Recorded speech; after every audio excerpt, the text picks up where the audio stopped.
تنصروا الله ينصركم ويثبت أقدامكم.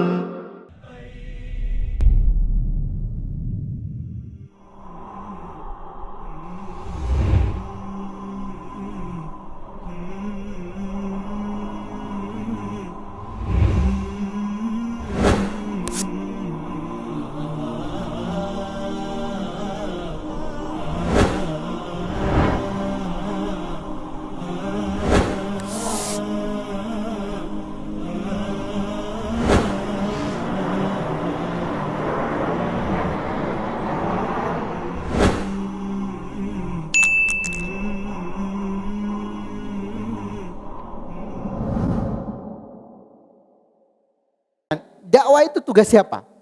Nah ini penting. Yang pertama, semua kita itu memiliki kewajiban dakwah. Misalnya orang tua. Orang tua dia punya kemampuan mengajar anaknya wudu yang benar. Dia ajarkan anaknya. Misalnya orang tua punya kemampuan untuk mengajar anaknya, misalnya mengajar tata cara sholat. Dia ajarkan. Tapi yang diajarkan itu adalah apa yang kita ketahui.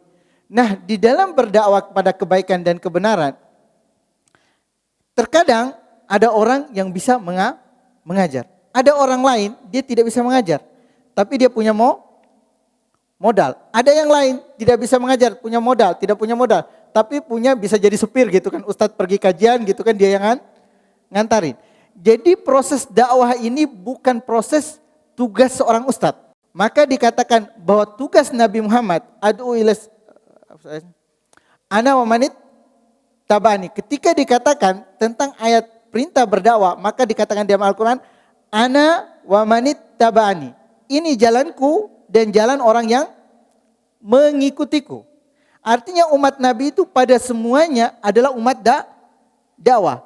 Yang pertama, dia berdakwah terhadap ilmu yang dia ketahui, dan kalau tidak bisa ilmu, bisa dengan tenaga. Lihat para sahabat. Ada yang berdakwah harus berperang. Ada yang berdakwah seperti Abu Hurairah, dia duduk masjid ngajar di masjid. Ada yang berdakwah gitu kan, misalnya dia tidak bisa bisa jadi sopir. Ada yang berdakwah dengan membersihkan tempat-tempat ibadah atau tempat pengajian dan seterusnya.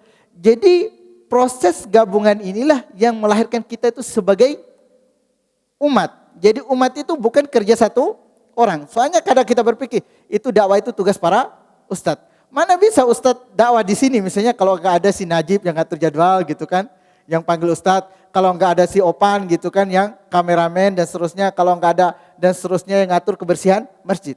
Jadi perlu kita pahami di proses dakwah sebagai umat. Kita kan sebagai umat, sebagai satu kesatuan, adalah proses yang melibatkan semua elemen yang ada.